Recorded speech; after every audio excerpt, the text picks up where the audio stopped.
Welcome to First. I'm Mark Eichman along with Shirley Min and Nichelle Polston. The importance of the Latino vote and immigration will take center stage in the fall campaign. In Delaware, efforts are underway to deal with both. Governor Markell reflects on the week's events across the country. This is an issue that has been with us for a long time, that we have to continue to figure out better ways for us all to work together. And he'll also talk about the end of the legislative session. The completion of the Mike Castle Trail along the C&D Canal not only opens up new recreational activities, but opens up a new view of a piece of American history. First, your public media news magazine starts now.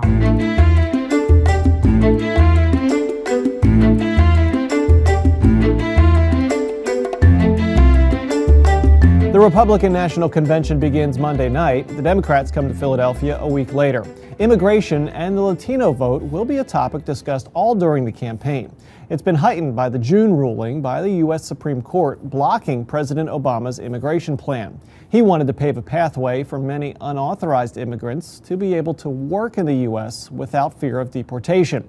First Look reports on a Lewis civic engagement campaign that is helping give voice to their plight.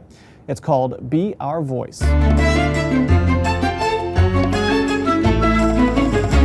Be the Voice is Chirito's brainchild, and it was just a wonderful idea that just clicked so well that I was amazed, to be honest. The fact that you're bringing the undocumented into the fold to be part of this whole process of helping people vote was just a novel idea. Be Our Voice is a campaign that enlists the help of registered voters and people eligible to vote to remember the 12 million unauthorized immigrants living and working in the U.S. when they head to the polls this November. The far-reaching campaign targets Sussex County's Latino community.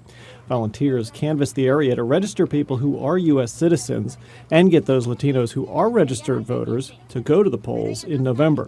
In Be Our Voice campaign for civic engagement, we are targeting all those people like me that at the beginning didn't really want to get involved because I didn't have a personal connection with the reality that it is to elect somebody. Chirito's initial introduction to voting in America came with some heartache. I became a citizen very, very late. I was a permanent resident for a long time. Well, not that long, but enough long. Until I met a wonderful person in Lancaster, Pennsylvania. He was cleaning graffiti with me. And I said, gosh, a man that is cleaning graffiti with me on the streets, I want to vote for that guy. And it happened that I was a U.S. citizen. And I realized I couldn't vote for him because I was not in the time limit and it had already expired. And it was a very frustrating thing to realize that. The campaign also focuses on undocumented immigrants and permanent residents, people from other countries living and working in the U.S. legally but lacking voter rights. The goal is to get them to persuade voters they know to consider the 12 million undocumented immigrants when they go to vote. We are 12 million undocumented people, and we can say, to our coworker, to our compadre, to our neighbor, are you registered to vote? May I ask you to be my voice? And this year, go and vote, because I need somebody to be my voice. Can you be my voice? The League of Women Voters of Sussex County spearheaded this initiative. They then partnered with the Delaware Hispanic Commission and La Esperanza to get the message out. If I can help them doing this, I'm going to do it. First-time voter Jennifer is one of the volunteers. The Be Our Voice campaign hits home for her. My 12 million of people is focused on one person. He's my husband now. And I'm citizen. It's my right to can vote. And he cannot do it, so I can for him. The Del Tech student, along with Chirito and Connie, knock on doors, visit chicken plants, festivals, and community events to register voters and spread the word about Be Our Voice. And they aren't afraid to squash negative dispositions. One of my friends, she told me, I told her about the campaign, and I say, would you like to be registered for the elections or for being a active voter, and she'd say no, because if I do that, I had to go to the court and serve as a juror. And I say, no, honey, we have things to do as citizens, you know. And I told her, you have to do it. Apathetic attitudes aren't tolerated either. People say, don't talk to me, I can't vote. And I just got tired of that. And I said, no way, these people are my heroes. They have crossed the border. They have done all the sacrifice to take care of their families. Georgetown resident Honorio was 7 years old when he and his mother illegally crossed the border in Mexico. The 23-year-old is now living here legally on a work visa. While he can't vote, he's hoping this campaign will make a difference for the 12 million undocumented immigrants in the U.S. I encourage it because, you know, people don't come here to, how do you say it? People come here for a better life. It's the United States of America. You know, it's basically what the country is based on immigrants, you know, coming together and just building a whole new society, you know. Honorio hopes to become a U.S. citizen one day. In the meantime, he's working on saving money so he can get his bachelor's degree. He recently graduated with an associate's degree in criminal justice. That sounds good. Tell me, Be Our Voice. That sounds like a very interesting concept. Are there other communities here in Delaware that offer the program? Yeah, as a non-political advocate for active participation in government, the League of Women Voters has expanded this voter registration campaign to include African American communities as well. And they've done this by reaching out to community leaders, partnering with them, and really tailoring the campaign to meet the needs of those communities. Okay, well, thanks, Mark. We'll have more on this story and other election news throughout the summer and fall. Find our coverage on First, WHYY-FM, and newsworks.org/Delaware. Coming up on First, the connection of the Mike Castle Trail along the C&D Canal also makes a connection between Delaware's past and present. Last week, First Experience profiled the work of artist Michael Kraus. The work of his wife, Constance Costigan, is worth another First Experience this week.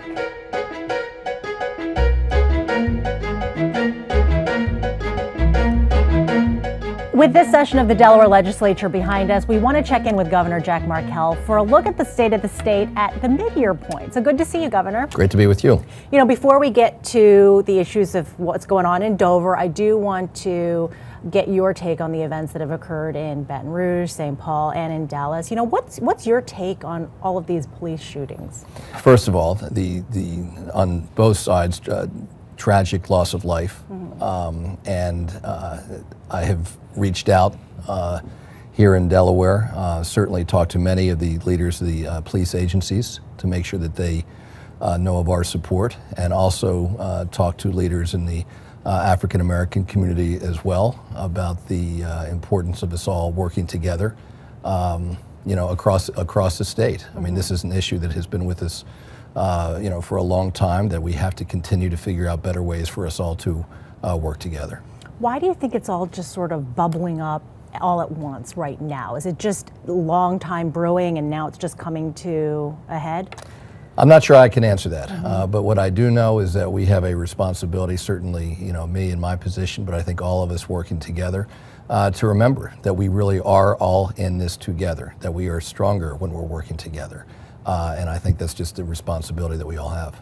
Now, the Dallas police chief had said we're asking too much of police. With your conversations with the agencies here in Delaware, have you heard that sort of sentiment being echoed? No, I think, you know, the police agencies in Delaware are very proud of the work that they do. They recognize how important it is. I think generally they feel supported by the communities with which they work. And so I think, you know, again, sort of my job, and I think the more that we can bring communities together to develop relationships, personal relationships, so that they can speak with each other, so that when tough times emerge, they can have those direct conversations. I think that's what will make it better off. I guess we can't just simplify and say, well, this is an issue of gun control, or this is an issue of racial disparity in the criminal justice system. Can you pinpoint it to one sort of thing, or? I don't think so. I mean, I've had many conversations. A couple years ago, maybe a year and a half ago, I had probably 15 young African American leaders in the state into my office, and many of them, talked about the challenges that they had sort of, when they were walking down the street, minding their own business, some of the challenges that they have had interacting with law enforcement.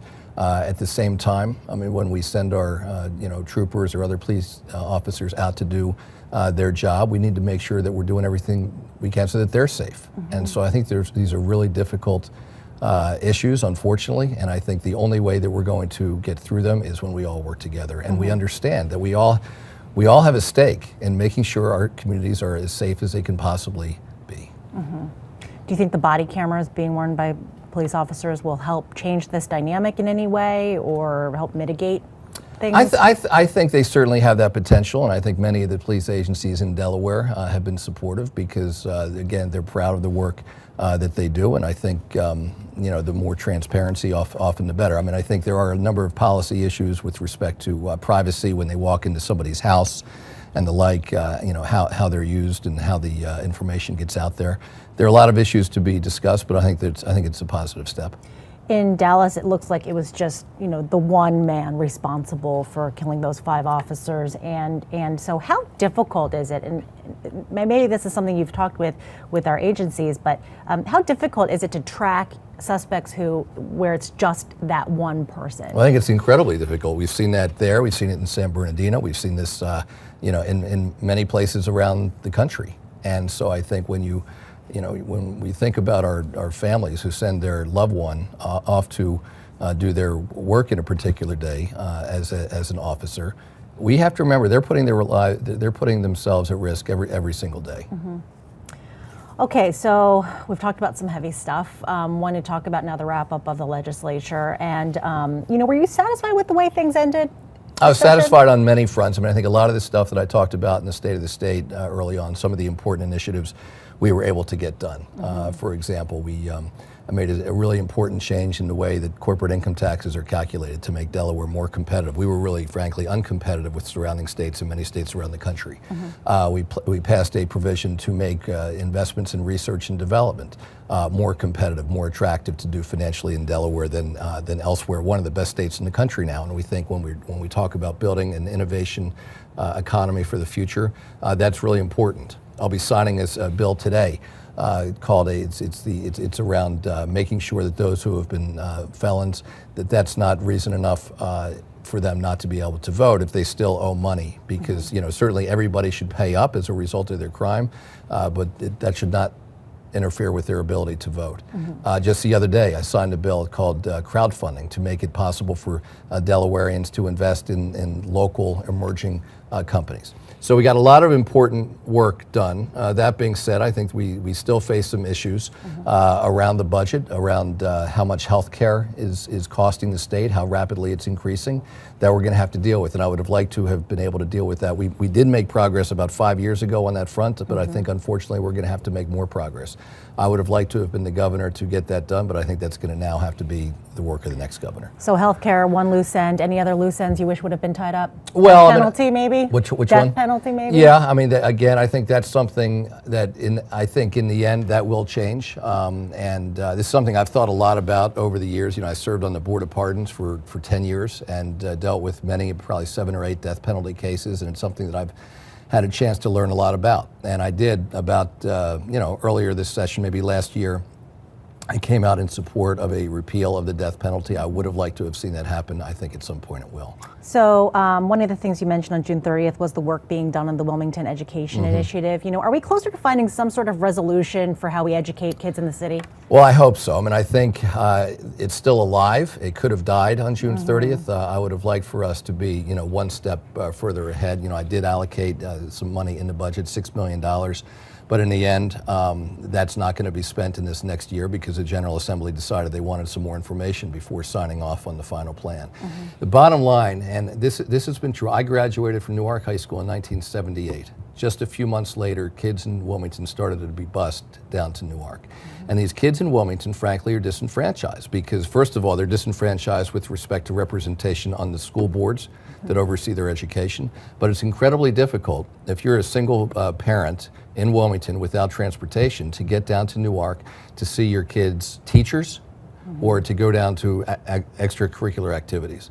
And this is something that we've got to change. I feel very strongly about it. I think the Wilmington Education Improvement Commission, under the extraordinary leadership of Tony Allen, did really important work, and I'm hoping that that will continue and that these kids finally will see a change. Yeah, it's tough because, the schools want more parent involvement, but yet there are tons of obstacles in the way to increase that involvement. There is, and particularly for these families. So politics now, the Republicans are anointing Donald Trump as their nominee beginning on Monday, and then a week later, the same will be done for Hillary Clinton. Are you going to be out campaigning for Hillary? Or? I'll do whatever the campaign would like me to do. I'm a fan, and I'm an enthusiastic fan. I think she'll be a great president. I think she'll surround herself with really good people. I think she's got good judgment, and I think she'll be very effective. So I will do whatever I can. I would do whatever I can to stop Trump from getting into the White House, but I'll certainly do whatever I can to get Hillary Clinton into the White House. How do you see the fall campaign shaping up? Do you think it'll be pretty ugly, or just... It sure seems like Yeah. that. It sure seems like we are on a path to a lot of ugliness, which I think is unfortunate. And it's one reason that people get so turned off from politics. But Trump made his entire primary campaign about belittling, demeaning, and humiliating other candidates. And there's no reason to think that will change now. And so, hopefully, when we get through that, and hopefully with Secretary Clinton in the White House, the president and the Congress will focus on the people's business. Congressman John Carney just filed, and so, are you going to be doing any kind of public endorsement of him, and will you be campaigning for him? I'll do, again, whatever he wants. I publicly endorsed him, I think, long before he actually became a candidate. We know each other very well. We've had a great working relationship since he's been a member of Congress, even, frankly, extending before that. But I think he's been a really good congressman. He's managed in a very difficult environment in Washington to get a lot of stuff done. And I think he comes into this race with a lot of advantages. He understands state government really well. He knows how the legislature works. I think he's got a real clear vision about where he wants to take the state. I think he'll do a great job. And finally, thought about life that you and Carla will have next year once all this is done? Well, thinking about it, but haven't really done much about it. The last time I was here for an interview, I said I might be looking for a job as a camera person to take the place of some of these, these guys. Gene and Charlie getting a little older, I think, and but no age discrimination, no age discrimination here. But I don't know. Hopefully I have no idea what opportunities will be out there. But this has been such a fantastic opportunity. I have loved serving as governor. All good things will come to an end, and I think it's great, for the state that somebody new will come in with fresh perspective and, maybe a different approach, and that'll be good. I really want the next governor, frankly, to do great, because this is my home. We're going to continue to stay here, and hopefully we'll be able to build on the work that we've done and take it to the next level. Okay, well, we look forward to seeing you around. So, Governor Jack Markell, thank you again so much for your time. We will probably see you in Philadelphia and again here on First in the coming month. You can watch all of this interview online at newsworks.org/Delaware.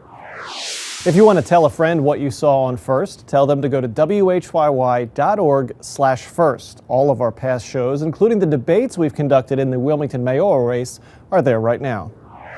The completion of the Mike Castle Trail along the C&D Canal not only opens up a great recreation area, but opens up a history lesson. The African Union Cemetery, which is now owned by Mount Salem Church in Delaware City, dates back to 1832 in a community once called Polktown, an area where free African Americans lived before and after the Civil War. The new trail makes sure those lessons aren't forgotten.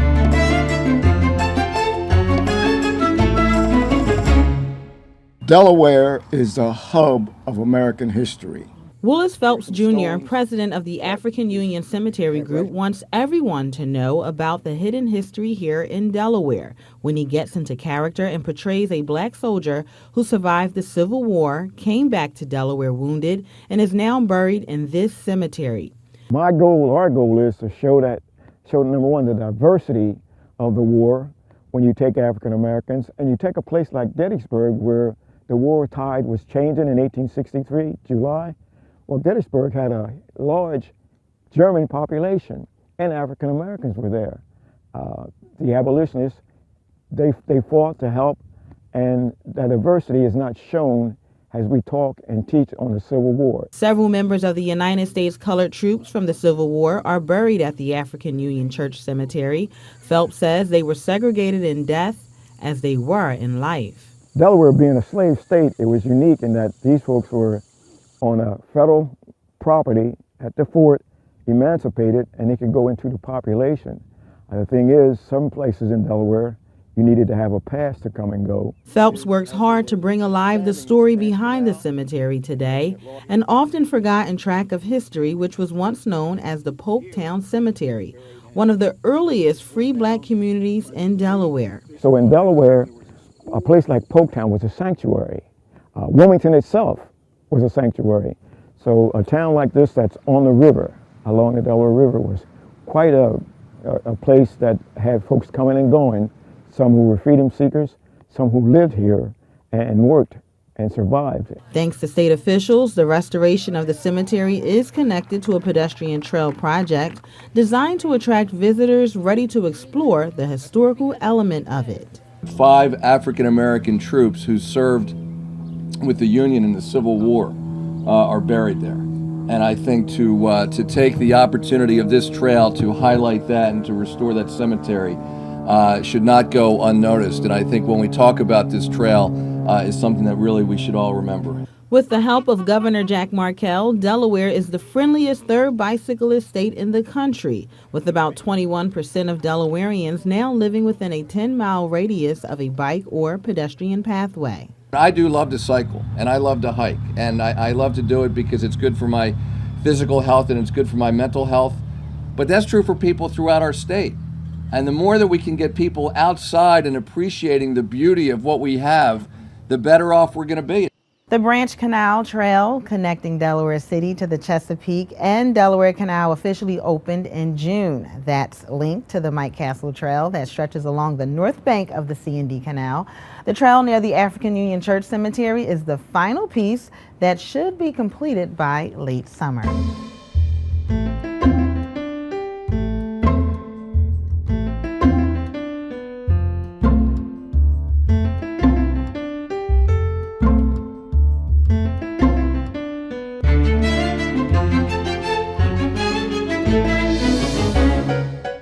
Rob Torno joins us once again for the Torno Spin with his take on what's happening. Today we're talking about an alternative to increasing the gas tax to fund highway improvements. And Rob, DelDOT is now sort of exploring this road use fee that would sort of replace the gas tax to pay for these things on the highways. Thoughts?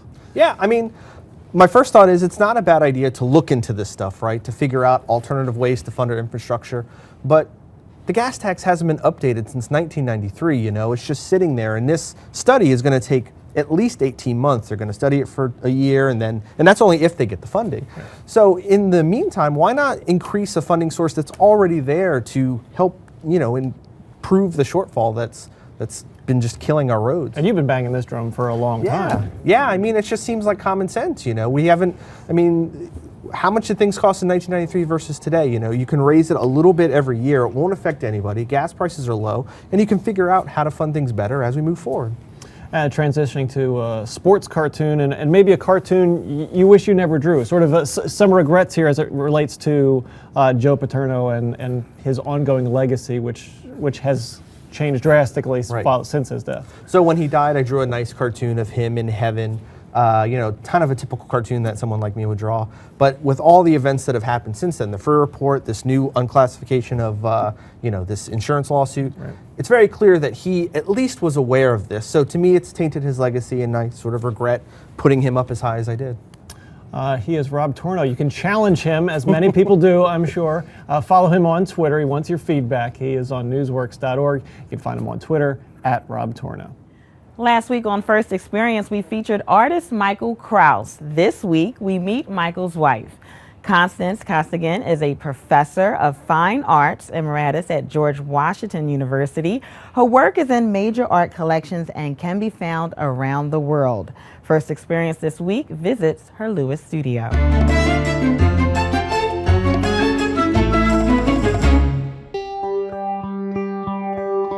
I started making things when I was very, very small. That's what I remember most from childhood, of just constantly making things, constantly being interested in looking at things. I grew up in the art museums and the galleries very early. I would just go to shows or go to the Metropolitan Museum or go to the Guggenheim. So I grew up with art, looking at art.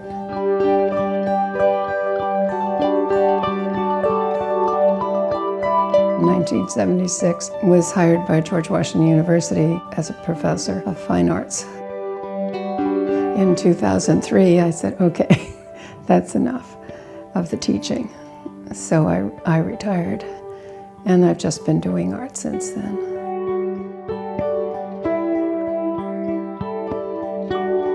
Behind the work is always a spiritual impulse. We're here a short time. There's a lot of matter in the universe. It never is lost. It changes all the time. And I'm very interested in what goes on in the space between things that we can't see, and that has always been my interest. This kind of transcendental attitude about the nature of reality.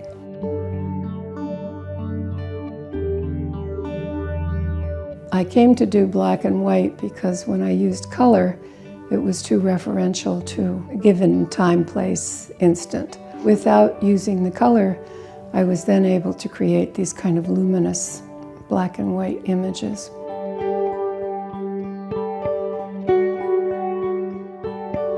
Sometimes people think it's a photograph of a real place, but none of my work is the real place.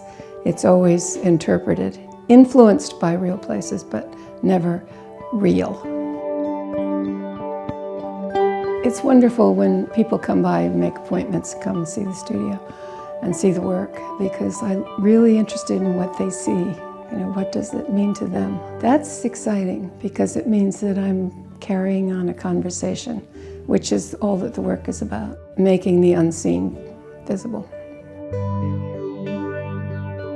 I think people who like my work want to see it and have it because it's very meditative. It creates an area of calm and peace. I never quite see what I want to see. Rauschenberg said when he made things, it was because he wanted to see them. And I think that's right. I want to see this, and the only way I can see it is I have to make it.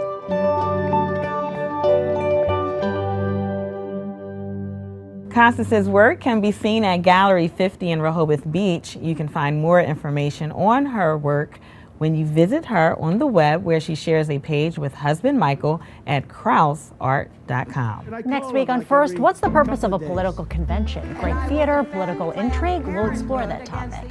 And the next News Journal WHYY mayoral debate is Tuesday, and we'll present some of the highlights on next week's First. And a reminder, that debate will be seen Sunday, July 24th at 1:30.